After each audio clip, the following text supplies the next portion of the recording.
Perché nella tradizione del rapporto tra Forza Italia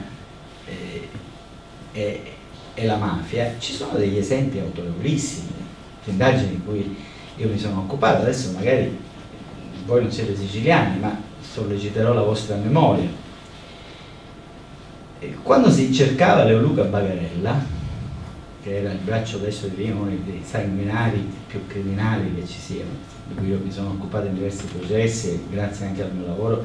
ci sono stati 4-5 ergastoli, forse anche di più. Bagarella per un periodo è stato latitante nella casa di Finale di Pollina del presidente della provincia di Palermo, avvocato Francesco Musotto, che è stato deputato europeo di Forza Italia. Un avvocato penalista che assisteva ai mafiosi, che aveva un fratello che era colluso con la mafia, e quindi il fratello Cesare Musotto ospita Leoluca Bagarella a casa sua. Questo lo dice un pentito, si fanno gli accertamenti e risulta confermato. La procura arresta pure l'avvocato Musotto, che era presidente della provincia. Tenete conto che l'avvocato Musotto si era candidato in varie elezioni, anche alla regione siciliana, all'assemblea regionale, non è stato eletto. Era riuscito per sbaglio a diventare presidente della provincia perché c'era stata una zuffa interna, c'era stata una situazione particolare per cui comunque era riuscito a diventare presidente della provincia. Quindi insomma una carica tutto sommato che gli spettava in un ambito ristretto quale poteva essere Palermo. Dico, non era un personaggio, non era un leader di quel partito. Vi aggiungo tra parentesi che io sin da subito, incaricato della consulenza su questa vicenda, rappresento al magistrato qualche dubbio sul fatto che questo potesse essere consapevole del fatto che il fratello aveva portato Bagarella là, perché lui, avendo rapporti con costruttori mafiosi, con tanta gente che aveva assistito e che seguiva, Bagarella aveva potuto trovare non una ma 100 alloggi dove andare, non c'era bisogno che se lo portava a casa propria. Anzi, ho anche aggiunto che secondo me era probabile che lui lo sapesse e che fosse contrario, tanto che dai dati di traffico e dalle intercettazioni risultavano l'interruzione dei rapporti con la madre, con una zuffa, l'interruzione dei rapporti col fratello, con una lite. E per che cosa? Perché lui non aveva accettato il fatto che quello si era portato Bagarella a casa propria. Certo, non è che è andato dai carabinieri a dirglielo, ha detto guardate che c'è Bagarella a casa mia perché mio fratello è un imbecille e si è portato. No, non l'ha fatto, né era tenuto a farlo perché non era un pubblico ufficiale, quindi non era un carabiniere, un poliziotto. Però io sin da subito i dubbi li ho avuti, tanto che ho fatto una consulenza tecnica in quel processo, sono andato davanti ai magistrati, ho rappresentato tutti i contatti telefonici, ho valorizzato la posizione del fratello moltissimo, però ho rappresentato anche la possibilità che l'avvocato Musotto, cioè il politico, potesse essere anche estraneo a questa condotta mafiosa. Arrestato l'avvocato Musotto, davanti al tribunale di Palermo arrivano con i cartelli tutti, Vincicheuta, Forza Italia, eccetera, Musotto libero, ci hanno fatto sfilate, infiaccolate, tutto. Musotto è diventato un leader, lo hanno candidato alle europee e ha preso una barca di voti, è stato eletto parlamentare europeo, è diventato il primo leader del partito di Forza Italia in Sicilia. Grazie a un lavoro onesto dei magistrati e, se mi consentite, anche mio, il processo è finito, il fratello è stato condannato, gli altri sono stati condannati tutti e Musotto è stato assolto.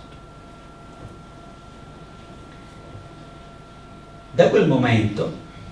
i destini dell'avvocato Musotto a livello politico si sono un po' incrinati, però il pubblico ministero ha fatto l'appello, c'è stato l'appello, si è fatto l'appello, ritorniamo quindi in appello a discutere del caso, io sostengo sempre le mie idee, la consulenza era scritta, i fatti erano quelli, in appello l'avvocato Musotto è stato riassolto. I rapporti col partito di Forza Italia sono diventati un tantino più critici di prima, ma c'era la Cassazione. si è arrivati in Cassazione, la Cassazione non ha potuto fare a meno di confermare l'assoluzione dell'avvocato Musotto, perché poteva anche essere mafioso per 1000 ragioni, ma con l'affatto dell'ospitalità di Luca Bagarella a casa sua lui non c'entrava niente, perché era stato d'ottobre del fratello che frattanto stava scontando gli anni di carcere che gli erano stati dati, con una sentenza che anche quella è diventata definitiva.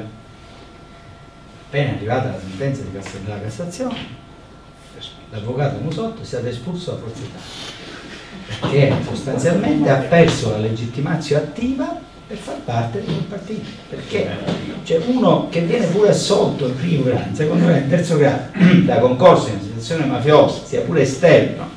non ha i titoli sostanzialmente per essere un leader, mentre i titoli ce l'ha Marcello Dell'Utri, che è stato condannato in primo grado, ora si sta facendo l'appello, e quindi Marcello Dell'Utri, che è stato uno dei bracci destri di Berlusconi, quello che insieme a Berlusconi ha fondato sostanzialmente la Fininvest quando faceva il costruttore, Milano 2, Mediaset, eccetera, l'epoca in cui Marcello Dell'Utri presenta a Berlusconi Vittorio Mangano. Vittorio Mangano, che Silvio Berlusconi, l'avete sentito dalle vostre orecchie, ha definito un eroe.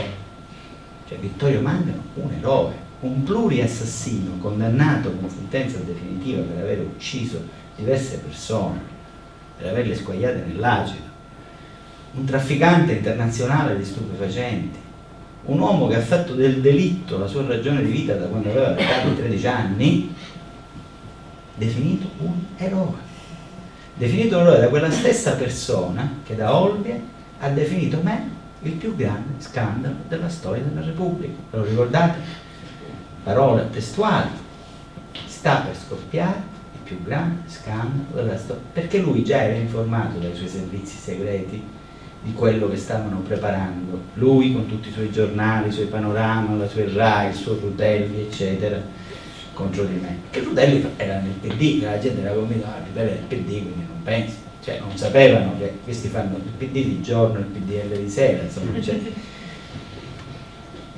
cioè lui che di scandali, per la verità, ringraziando a Dio, non ce n'ha fatto mancare, perché insomma sostanzialmente le cose che abbiamo visto nelle vicende che lo hanno accompagnato hanno dimostrato effettivamente di che cosa è fatto il personaggio. Ma l'aspetto più grave non è tanto i lussi, le lussurie che lui si sia consentito, no, è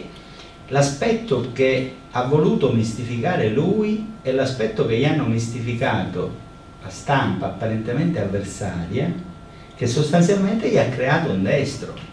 Sostanzialmente quella stampa che lo ha attaccato su questi temi talmente banali quanto assurdi ha sostanzialmente nascosto le cose più gravi della sua azione di governo. Cioè ha nascosto tutte le leggi assurde, c'è l'impoverimento che sta facendo dell'Italia, la disoccupazione, il precariato della scuola, la crisi economica, le leggi sulla giustizia, cioè tutto ciò che fa parte del suo malgoverno, che veniva nascosto e mascherato da quelle domande che riguardavano la sua vita privata, facendo capire cose che lui tra l'altro secondo me non aveva mai fatto, e lui sostanzialmente finiva per vantarsi, perché di questo e con questo ha fatto campagna elettorale, perché uno con la prostata a 70 anni,